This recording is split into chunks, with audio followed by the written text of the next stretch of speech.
Between Two Worlds. Story by Stephen Rabley. Illustrations by Andrew Olive. Joanna Jibuka is a nurse in North Australia, where she works with a flying doctor. One day, a baby is so ill that Joanna has to take her to hospital in Sydney. Will the baby live? And will Joanna accept an unexpected job offer in the big city? Joanna Jibuka is a nurse. She lives and works in North Australia. Her boss is Bob Mills, a flying doctor. He and Joanna go everywhere in the Bluebird. Bob's plane. One morning in August, Joanna answers the phone. "Hello," she says. "Dr. Mills' office." Then, baby? "Yes, I see." "And you are in Woomera." "Okay, we can be there in a half an hour." 5 minutes later, Joanna and Bob are in the Bluebird. "How old is this boy?" asks Bob. 18 months, says Joanna. After a moment, Bob looks at her. "Woomera's near your hometown, isn't it?" "Yes, that's right." Joanna smiles. "It's a very small place."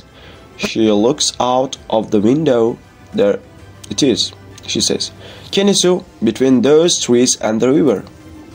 Down on the ground, 8 or 9 people are waiting for the flying doctor.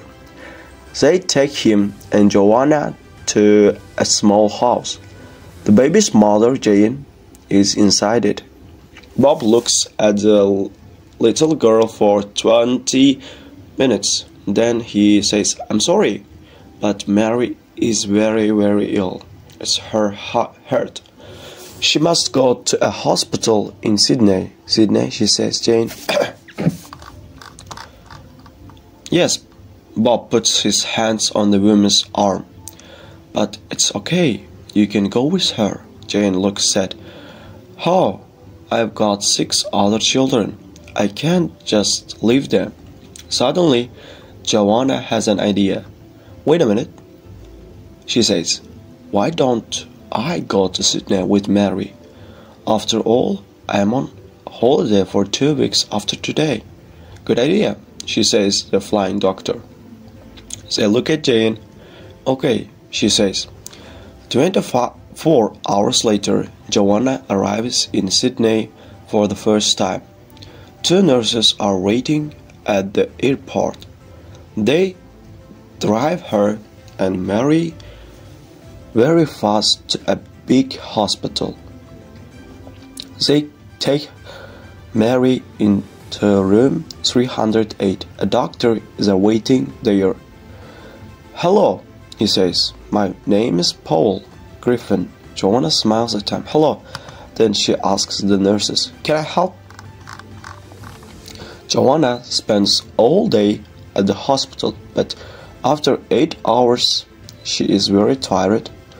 Paul Griffin says this. "Why don't you stay with me and my wife tonight?" he asks. "Thanks," says Joanna. "That's really nice of you." At 6 o'clock, she and Paul drive to his house. There, Joanna meets Paul's wife, Fran. She meets their daughter too. Her name is Polly. After dinner, Paul shows Joanna to her bedroom. Joanna sits on the bed. "Is Mary going to be okay?" she says. "I don't know," Paul replies. Then he says, "But we are going to do everything we can." After that, Joanna goes to the hospital every day. She helps the nurses and sits beside Mary's bed. For 3 days, nothing happens. Then, one afternoon, Joanna is reading a book in room 308. Suddenly, she hears a noise. "What is that?" she thinks. Then she hears it again. "Mama." She stands up and walks to Mary's bed. "Mary, it's you. You are sitting up. You are talking." She runs out of the room and finds Paul. "Quick, Dr. Griffin," she says. "It's Mary. Come and see." Later that day, Joanna telephones Bob Mills.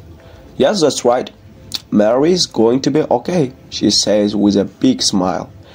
"I can bring her home next week." That evening, Griffins take Joanna to an expensive restaurant. Joanna sits next to the window.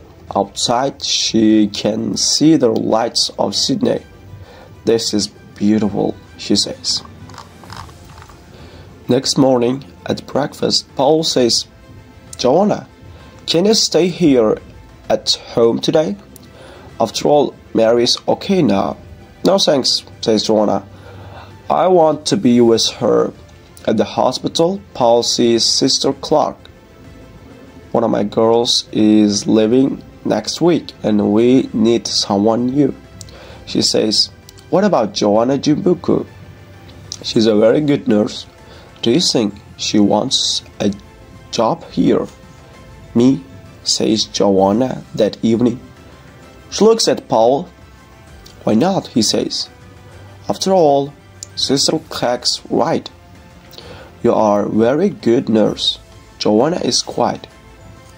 "Don't say anything now," Paul tells her. "Just think about it. That's all I'm asking." He walks away, then turns. "But not for too long, okay?" The next day is Saturday. Joanna goes to the hospital and sees Mary. "Hello, little one," she says. "You are going home on Monday." Then she thinks, "Or are we going home?" 2 hours later, Fred and Polly meet Joanna for lunch.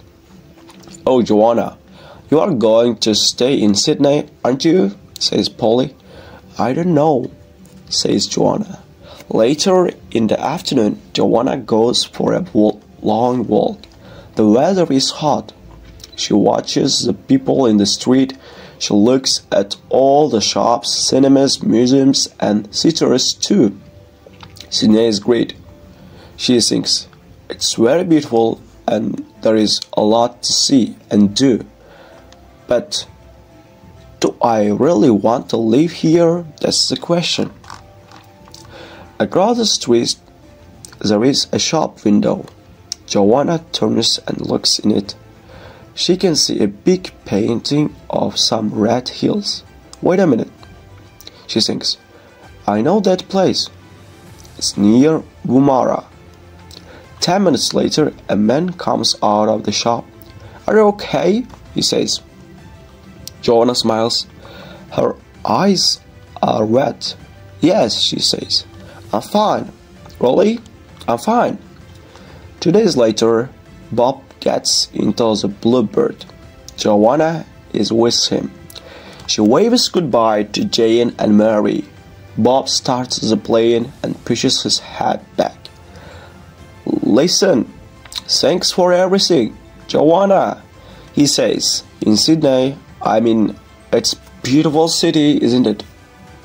Joanna looks at the red hills of Woomera. Then she smiles too. "Yes, she is, but it is good to be home."